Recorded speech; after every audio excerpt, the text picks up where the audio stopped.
Welcome to Your Soul Biz Podcast, the place to be if you want to create a business and life you love. Tune in for uplifting content and interviews with inspiring women who are already living their purpose and turn their passion into a business they love. And learn how you can do it too. This show is your weekly dose of inspiration, insights, and motivation, as well as honest talks and shares about the journey as a female entrepreneur. My name is Michelle Pine and I'm your host. I'm a holistic life and purpose coach, multi-passionate lifelong learner, and entrepreneur. I'm so happy that you're here, right along on this exciting journey with me. Love, Michelle. Welcome to today's episode of Your Soul Biz Podcast. I'm so excited and happy to have today's guest with me. She is a serial entrepreneur, the data analytics and e-commerce expert in China. An absolute serious boss lady. Welcome with me today, Daphne Tuijn. Thanks so much for having me. I'm excited. Yes, I am too. I'm so excited to have you today and to get into your story and to let our viewers and listeners be part of your journey. So, as I already mentioned, you're a serial entrepreneur. Yes. And then currently you're mostly active in data analytics and helping e-commerce shops grow in China with the help of data. And you're also a speaker. I forgot to say that, besides being an absolute boss lady. Okay. So, tell us first a little bit of your background. How did you get to China? How did you start your businesses? Sure. Wow. I mean, I can talk for days, but let's keep it in like the short version. So I'm originally from Amsterdam, the Netherlands, have a double degree in business from Rotterdam University. And during my studies, they sent me to Hong Kong on an exchange. I was more America-minded before, but then when they sent me here, I fell in love. I thought Asia and China particularly is amazing, a land of opportunities. And so after I finished my degree, I done a few months at Philips in Hong Kong. I had my first job in Hong Kong, but this was all in corporate life. And then when I came back to Amsterdam, I actually worked as a risk analyst for a bank. Okay. Very analytical. And I decided this is not for me. I didn't like it at all. Hated it. So I've always wanted to be an entrepreneur. I come from entrepreneurial background, family. And so when the bank let me go, this was my moment to then start my entrepreneurial journey. And I guess by now that's 8 years ago. So I did different things, pivoted, as they say, right? As an entrepreneur. And now the latest venture is about 2.5 years of Chowli. Focus on helping Western brands get more control and more insights over their e-commerce operations in China. Nice. Yeah. Wow. In short. Super important topic, not only in China, but worldwide, right? Like data analytics, using the big data to grow. Because you said that you pivoted. What kind of businesses did you have before? Well, it started a longer time ago when I was living in Hong Kong, actually, that I started my own shoe company. Okay. So for every woman, she could design and customize her own shoe. A bit like Nike ID, but then for high heels. So you can pick your fabric and your materials and height. It wasn't scalable. So as much as I loved having all the pairs of shoes in my closet, the moment you get a return, that ended up into being a big problem. I think one of the lessons early on was that I then, for a while, considered myself as a failure simply because I judged my success by my bank account. I think many people do that, many entrepreneurs. But then when you look at it from a different way, is that I learned so many things. I knew how things didn't work well. So that was the first part. Then focusing on Chinese companies wanted to enter the European market way before AliExpress. I had even a Chinese wedding manufacturer, like wedding dresses. So we opened the wedding dress showroom in Amsterdam. But there's the other way around. And then actually when Alibaba announced that it would be easier for Western brands to enter China, that's when we realized, hey, but if we turn around the business model, we focus on Western brands, it's easier because we talk the same language. They're more service oriented, and then we can help them bridge the gap to China. So that is a step-by-step process, I would say. Okay, wow. And how did you get the idea to pivot the business model and be flexible? So I think as an entrepreneur, pivoting is trivial, right? You have to, especially now also with what happened in the world and COVID, and a lot of businesses are struggling traveling. And from the pivoting point of view, I'm very passionate about entrepreneurship and how can you build a business that is scalable. I don't do that on my own. I have a support network, mentorship and coaches, and I'm in an accelerator program. So they then teach you how you can make and build a scalable business. And the businesses beforehand weren't that scalable. We couldn't grow easily. And so I think it's Steve Jobs says connecting the dots. At some point you feel, hey, my background, my experience, but also things that are changing in the world. How can we facilitate that and change our business in such way? And for us, that was data analytics. From initially setting up and running the stores, no one wanted to enter the Chinese market for a little while during COVID. That's when we then decided, okay, no more setting up and running the stores, but really focusing on the brands that are already active in China and help them grow further. Okay, so we come from a shoe company, customized high heels over wedding dresses in Amsterdam. Yes. And then pivoting to helping foreign brands to come to China, an e-commerce market, right? Yeah. And then now helping e-commerce shops to grow through big data. Absolutely. Yeah, wow. You got it. It's a long journey. Amazing. So from first business to now, how many years are now? Well, the shoe company, I guess, was like 12 years ago. But that was while I was still working at a corporate. Okay. I think it was quite stressful also financially. No external investment means that you still need to pay the bills. But full-time entrepreneur for 8 years. Okay, nice. So you're really like an entrepreneur through and through. Yes. Well, I hope so, yeah. Yeah, very good. Because in this show, I'm always trying to interview women who turn their passion into a business. So it could be shoes, could be whatever. In your case, I have the feeling it's more about entrepreneurship itself is your passion, right? Yeah, that was at some point perhaps also a little bit frustrating because how you often see that people start a new business is they would either work at a corporate or have a different job and then looking at things in a different way, that they want to target a niche or they think they can do things better or more efficient, but usually related to their previous experience.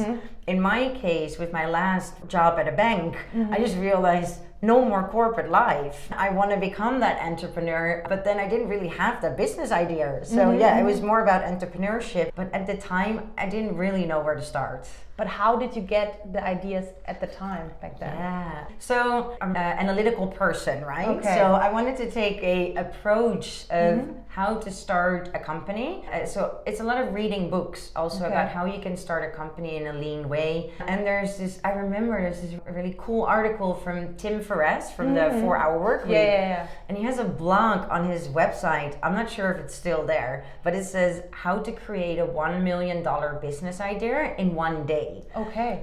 And me and my business partner at the time had a printout of that. We decided to go away for the weekend and really take that approach because it looks at what are the market trends, but also what are you good at, but more so also what you're passionate about, right? So someone gave the suggestion focusing, for instance, on elderly. They have more time available, more money, and they become older, but then we felt that we weren't that passionate about it. So we tried it. We went to elderly fairs. We interviewed them, understanding how they would use an iPad, but it didn't excite me. And then every time we would come back to China and the topic around China, and you could feel that energy flowing. So it's really connecting the dots. And also the news helped when Alibaba announced Tmall Global. That was for us the final, yes, it's opening up and we're going to help the Western brands. And we were the first in the Netherlands to actually focus on China e-commerce. Nice. So back then you were back in the Netherlands. Yes.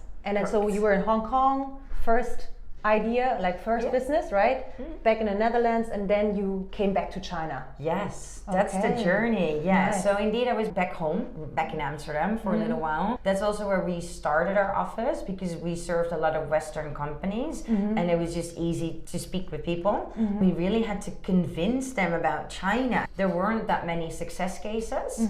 No one had heard of Alibaba. There was a newspaper calling us with the IPO, asking us, can you tell us more about Alibaba? Okay. Fast forward, I mean, we even have Singles Day in the Netherlands now, right? So, but because we were struggling quite a bit, we then decided to get our hands dirty and start our own online store. Okay. So we had the Daphne Holland store. Okay. Simply because I look Dutch, right? Yeah. And we launched on Jingdong, and it was an online retailer for baby and mother care products. Okay. And back then already using the data to see where are the blue oceans. So everyone was queuing up for baby milk powder at that time. We were then looking not at the cow milk, but then at goat milk, because a lot of Chinese suffer from lactose intolerance. So this is where we really look at how does the market look like? What are the big players? But where do we see room? Where's the demand for a product, but supply isn't overly competitive and price competitive. Okay. So that's how we then had hands-on experience about the customer journey. How does e-commerce work? Which ecosystems play a role? That then opened doors for many other brands who approached us and said, this is great. Can you help us set up our online store? And that's how it kind of gets started. Cool. Yeah. Nice. So it's really like doing, huh? Yes. At the beginning, you didn't have the customers, so you're like not so many. So you created your own store. I mean, to get the data, right? Yeah. And then you could sell it, because then people see, oh, okay, that's how they're doing it, right? Absolutely. Okay. Yeah. And back in the day, because we have, there's a lot of Chinese who then sell products from the Netherlands or any other country on Taobao, and proactively have our staff screen the Taobao platform to look at which Western brands are already sold but don't have a flagship store yet. We'd send the screenshots and say, hey, by the way, are you aware that your products are being sold in China? This is a really good sign. Have you considered opening your online store? We can help you with that. So we always try to find creative ways of approaching our clients. Yeah. Wow. So when you say we, how big is your team now at Charlie? So we're 15 people, because last year we pivoted the business, so it's a different team composition. Okay. So we now have like a data analyst, data scientist. The tech team is also in-house. So we really pivoted into a SaaS business, but we say software and a service.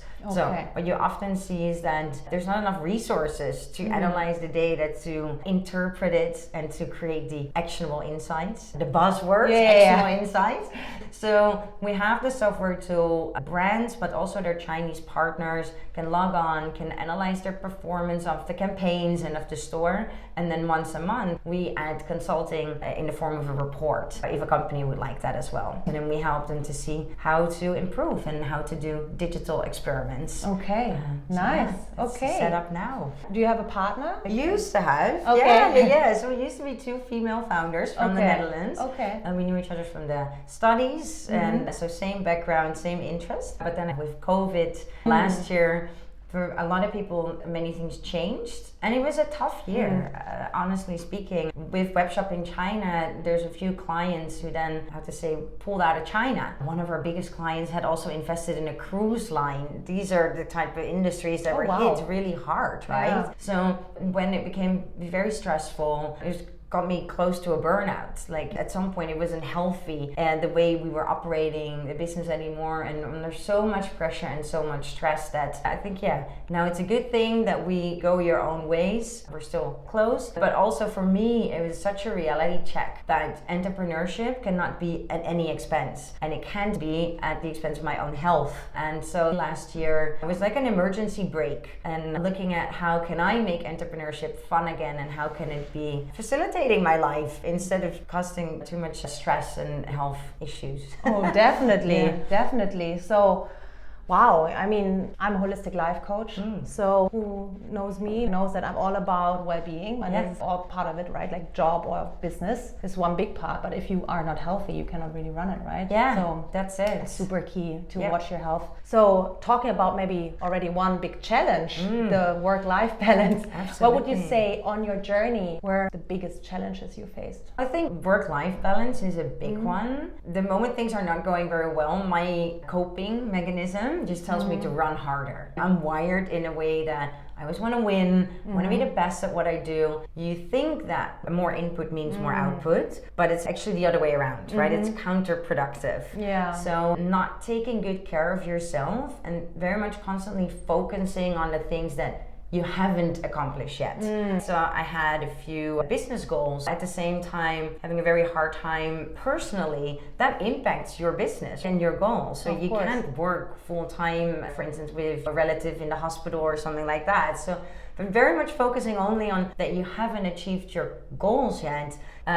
You can be more proud of yourself looking at what you are accomplishing. And so being a bit nicer, being a bit more compassionate. I did a compassion training also in that sense, right? Understanding that it's okay, that perhaps there's a time delay.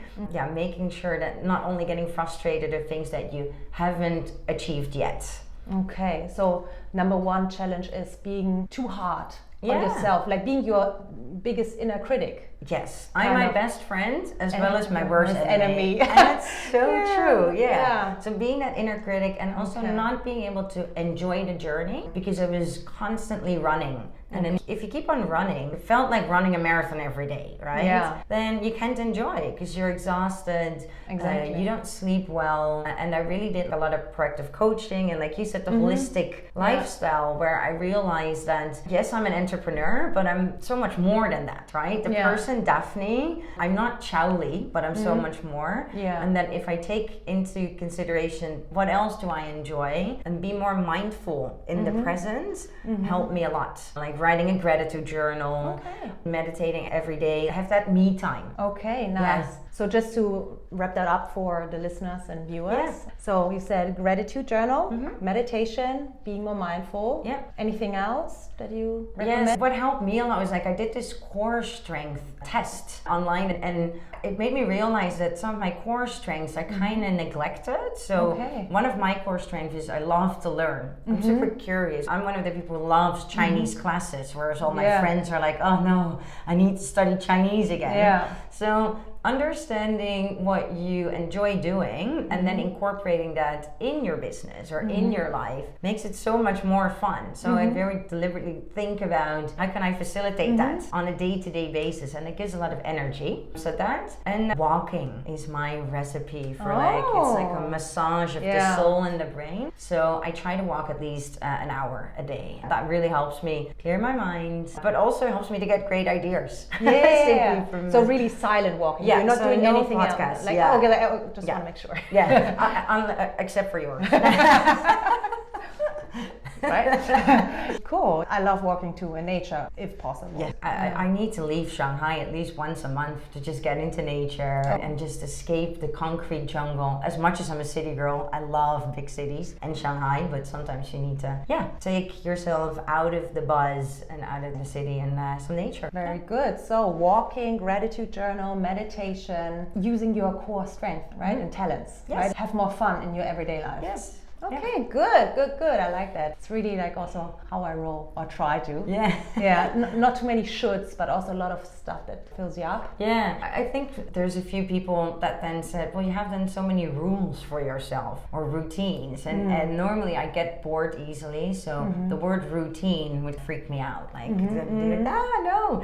But actually, I then now realize that routine sets you free. So if you have for me, it's my morning routine. It's the same every morning. The things I just mentioned, the healthy breakfast, walking to the office, it helps me to get headspace for things that truly matter and for the creative ideas. And helps me get me grounded and keep me grounded. So routine is for me, well, I'm surprised to say it, but I love routines. It sets you free. I think you're very similar. I love routines too. And I think that keeps you sane if you have routines that support you. Yeah, nice, very good. Talking about routines, and maybe you've mentioned it already. What do you do, because you said you have a morning routine, what do you do if you have an absolute bad day? Would this morning routine get you out of it? Or do you have any special tricks or hacks to boost your mood or motivation for the day? I think what I would used to do is beat myself up, right? So if I have a bad, if I would feel emotional or angry, I would be angry and upset because I'm angry and upset. And it's reinforcing, right? So again, I'm my worst criticism, right? So I'm like, no, come on, just feel better. That doesn't help me. That's what I found out the hard way, actually. So now when I'm having a bad day, I'm trying to be nice to myself and be like, it's okay and it's temporarily, but your feelings are legitimate and you're allowed to feel bad. Even if there's not an immediate reason for feeling bad or having a bad day. What I do try to understand, if it's several days in a row, that's a red flag for me and I can't ignore that. So I've ignored it for too long, closed to a burnout. I was just in time to prevent that from happening. But for me, it's like, okay, I easily cry. It's just the tears come out. And that's, for me, a red flag. Like, what's going on and understanding what's the root cause. And it's triggered by something, but most of the time there's a root cause. So what I'll do is I'll be nice. I'll buy some chocolates. Perhaps even leave the office early. That's what I did one afternoon last week. Is like, okay, this day is not a very good day, but the sun is shining. Let's just make the most out of it. And then also knowing it's just temporarily. Yes. I'm not going to feel like that forever. Okay.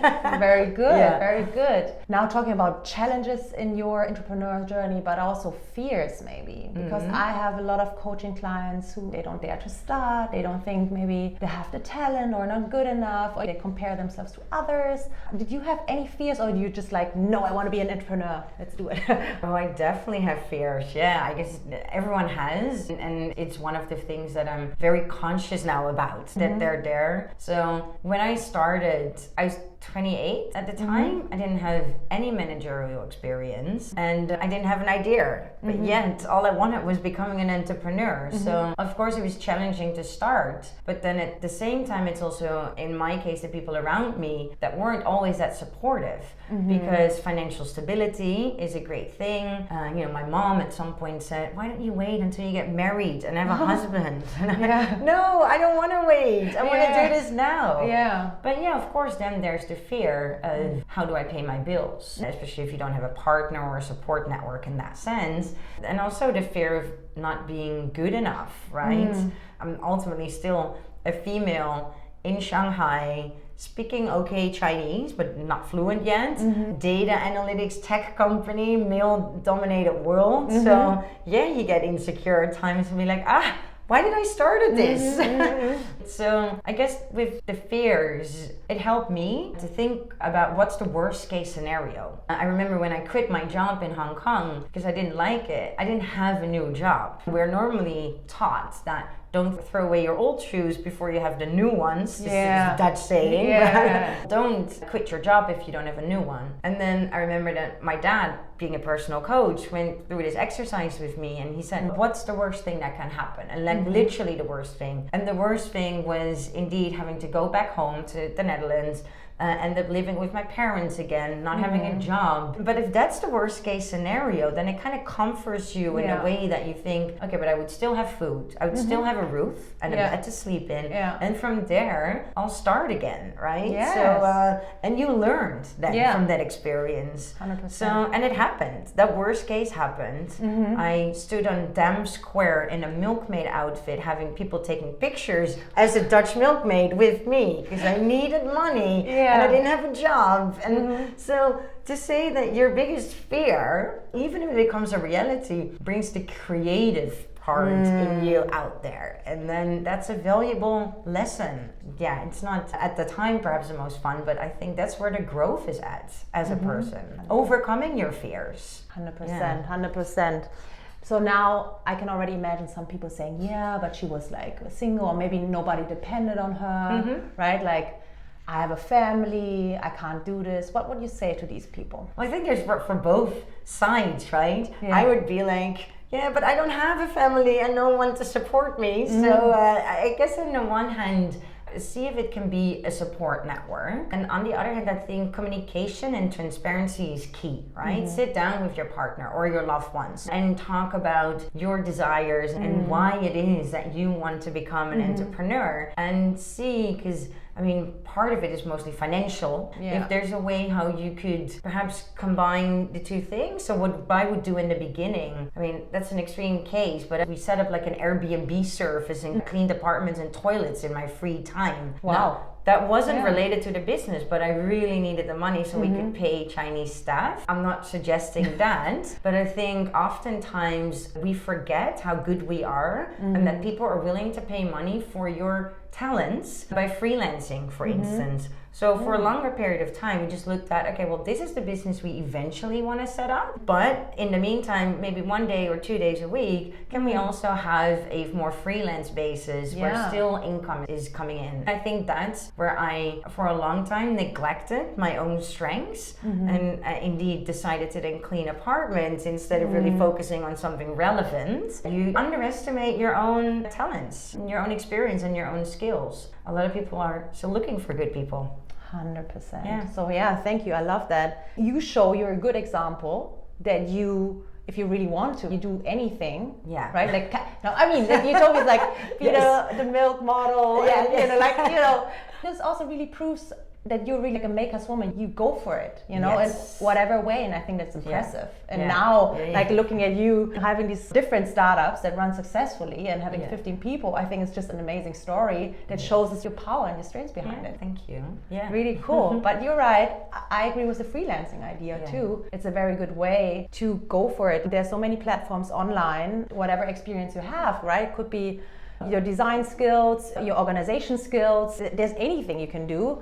Just planning events. There are people who are looking for this, and it's actually very easy nowadays with the internet. Yeah, absolutely. Yes. So, if there's a way where you can have a passive income, or for me, Medium is also a very good source where they explain in ways like how to earn a bit of money on the side, and just familiarize in that sense, because there's more out there nowadays, definitely. 100%. So many opportunities. Yeah, yes. too many, almost. Yes.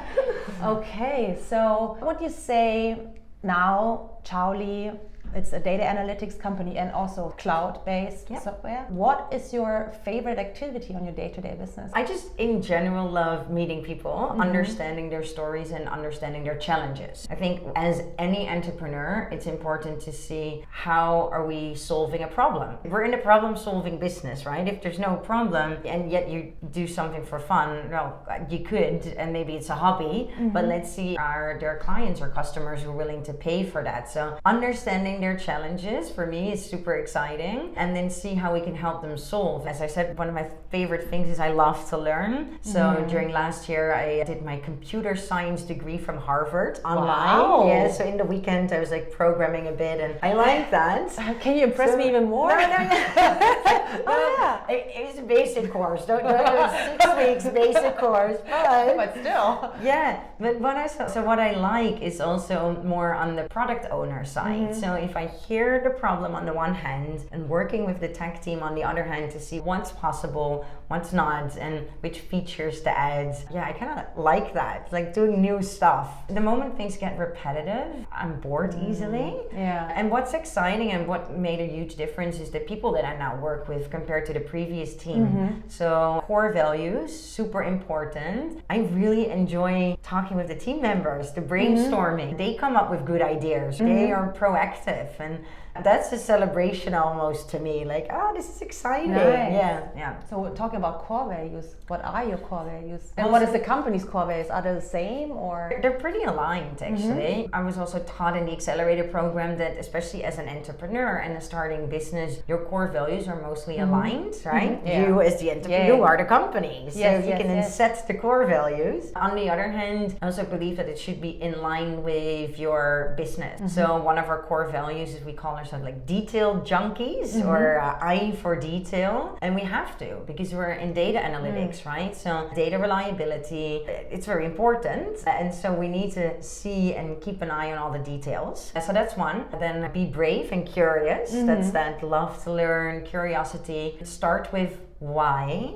I find very often that people start doing things because they're told to do something, but then thinking about the bigger picture. Why are we doing it? And is there perhaps a better way of doing it is really important. And the last one is under promise, over deliver. Especially in China, there's a lot of yes and confirmation about we'll promise you the world, and a lot of our clients are suffering from that. So they're disappointed with the results in China because the expectations weren't set in a realistic way. And so we counter that by saying we under promise but over deliver. Nice. Yeah. Cool, love it. Very good. Do you have more Western clients or Chinese clients? The exciting part is we started with Western clients simply because we speak the same language and mindset. I think when it comes to data analytics, there's a long time in China that it was a lot of business decisions were taken based on gut feeling. I think in the Western world, having data-driven decisions was a bit longer already in the mindset. So it was easier for us to work with Western clients. But things are changing in China. And from a SaaS point of view, you see that that's upcoming. So we actually pitched for the first time for a Chinese company last month. So we're getting there. Yeah, absolutely. Nice. So, and that again, that excites me because it's something new and it's really understanding then a different user group, because Western brands look at it differently than the Chinese. And I find the Chinese one actually way more exciting because it's new and it's unknown. So I'm trying to understand their better and their challenges. Nice. Okay, cool. Now that it's changing and new things coming up, what would you say is in general your vision for Chowly, for yourself? So Chowly, it facilitates you as an entrepreneur, right? Yes. If you have your own company, I think that's what I love about entrepreneurship and what many people say is about the freedom that you have. So in that sense, I really wanted to live in China. And so I started a company called Webshop in China instead of Webshop in Brazil or in Belgium. You know? So you kind of thinking of, is there a place you want to live or you see yourself living? That helps. For me, I'm not sure. I'm very much enjoying China at the moment. There is no other place that I would rather be in terms of me being able to personal develop myself, but also the type of people that I meet here and the freedom that we also currently have. We can sit here next to each other. Without a mouse guard. I don't see myself leaving anytime soon. But who knows, perhaps one day if there's a partner and a family. But for now, no. And what we try to do with Chowly is that we foresee that the industry is slowly changing. With e-commerce, normally you would outsource that to a partner, a Tmall partner or a TP partner. We believe, especially in China, because 52% of retail is online. It's like higher than anywhere in the world.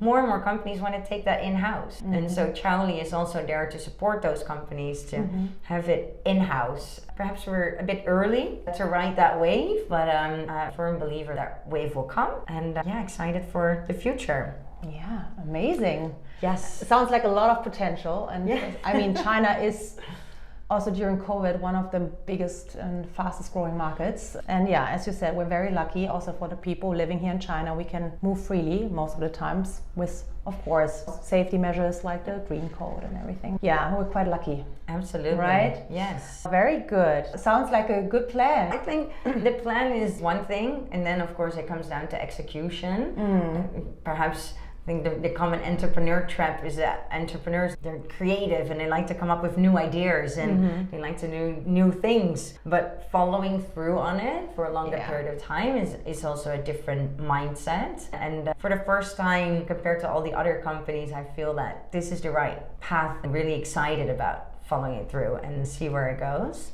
I don't see myself doing this for the next 20 years. I have a life plan. Okay. Yeah, I think... Do you want to share a little bit? Yes, sure. So as long as I can remember, I just saw a note at my mom's place when I was 13 and I had to write down future job. It already said own company, which was confirmed by my parents on the other side of the notes. So having that entrepreneurial spirit in me, and my dad once mentioned angel investor, I think when I was 15, and I'm like, oh, that's cool. I like that. The longer term plan is that I'd like to build up a company from scratch all the way to selling it, making an exit, and with everything that happens in between, right? Because it's really starting is one thing, but scaling up is another. And with that experience, I very much hope to inspire and help and assist other entrepreneurs. So not only on a financial point of view, but more like you with the coaching, mentorship, and being that support network. Because it can be tough, and I'm very happy and blessed with the people in the support network, like coaches and mentor, and I'm happy to give back. Nice. Yes. Oh, beautiful. So after entrepreneurship in general, but then also moving on as a angel investor. Yeah, I love that. Yeah, really cool. Who knows? Dragon's Den. Here I come. Nice. I love that. And also what you said is giving back, right? Because you have mentors and coaches that it actually always takes more people. There's maybe one entrepreneur, but actually there's a team somehow behind, like a support network or people who cheer you on when you're down, right? Yeah, absolutely. So talking about this, because actually a good point, what would you say were your biggest or best resources or help that you got? Could be people, could be books, courses. Do you have any your top 3 Anything you can recommend? I would say, well, for me, EO, Entrepreneurs Organization, and their accelerator program, has been extremely helpful. It was like coming home, because even though I studied business and management, entrepreneurship and all the mistakes that come with it is something different, right? They don't teach you about when to invoice or how to manage your cash flow. Joining an accelerator program very much helped. Then I think a mentorship, really finding someone who's there and where you have a monthly at least interaction with is nice, because you build up that relationship together and then really work towards it, even though the entrepreneur is the one running. But it's good to have some people on the outside questioning you on the direction that you're running into. And books, I love reading books, but that really ranges from Miracle Morning, how to set yourself up for success in the morning, to Scaling Up, Good to Great. There's so many business books. They're the classic ones. But it's always good. So the accelerator, then a mentor, and then just learning, growing and investing into your growth, right? Like through books or maybe courses, like you also absolutely did. Cool. Like talking about a mentor, and I think that's what people would be interested in, is like, how did you find your mentor? Because it's sometimes quite hard if you don't have, maybe just imagine in your network family there's nobody in entrepreneurship, no business, and then they're like, how should I find someone? Yeah, sure. What helped for me, I remember that my first mentor, so to say, was my previous neighbor in the town where I grew up. And I was 20 and I wanted to do an internship in New York, actually. It's like looking at your resources in a way that who has the experience or perhaps the network, who do you look up to or be inspired by, right? And this was a successful businessman. I used to babysit his children, and I'm like, hey, let me connect with him. And I feel that people are really happy if they can help and share their experiences. Now fast forward, in Shanghai, I know, especially for females, for women, there's the female mentorship walk once a month. So there's different mentorship programs that you can apply for if you look for it. Nice. So I guess online is a good resource to check for your city, Shanghai or wherever you are in the world. So just check online mentor programs. Mentor programs. And what I also did, but I mean, it's always a difficult one, mentorship versus coaching. Think about the people you can reach out to and who inspired you. So last year when I was close to a burnout, I reached out to a very spiritual person in my network, right? And I think that asking for help is a strength and not a weakness. One of the biggest lessons learned also was that asking for help is a good thing. I was raised in a way that I should be an independent woman, not rely on anyone else. Also, me becoming an entrepreneur was my decision. So I felt that I constantly had to make it work on my own. But then accepting help is a good thing that I now realize. And people love to help, right? You like that too. 100%. Oh, I love that, because this is something I encounter myself, and I see many women, but also men, as entrepreneurs. We always think we need to be the creator, the one who makes it possible themselves, right? But in the end, it's a good thing to ask for help when you need it, and people love to help. Then you can connect and maybe even create a network, right? Absolutely. Amazing. Good. Dare to ask for help, big one. Yeah, good that you share it today. It's a good tip. And then now, as the last question, I would like to ask you, for all the women out there who are thinking about starting a business, but maybe are not sure, and maybe are listening to this podcast to get some inspiration, what would you tell them today? I would say just do it, but I know it's not that easy. So if something's holding you back, then I think the first step is to look at what's holding me back, right? Why have I not started it?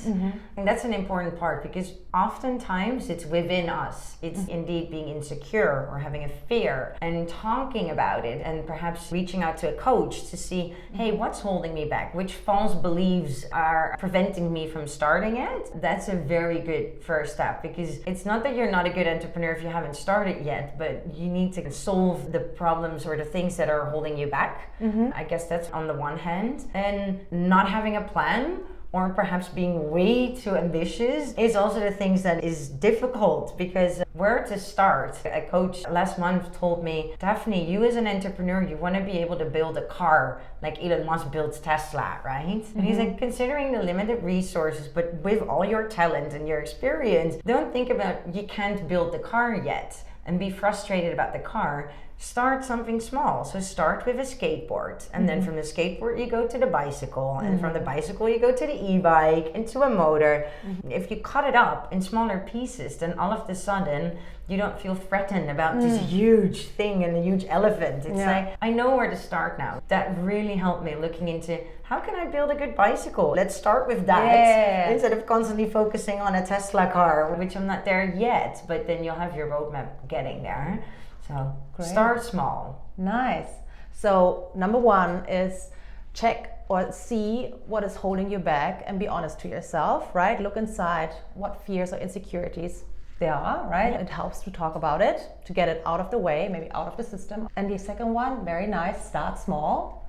Have big dreams maybe, Absolutely. but then start small, make it actionable. Yes. Very cool. Exactly that. Thank you so much, Daphne.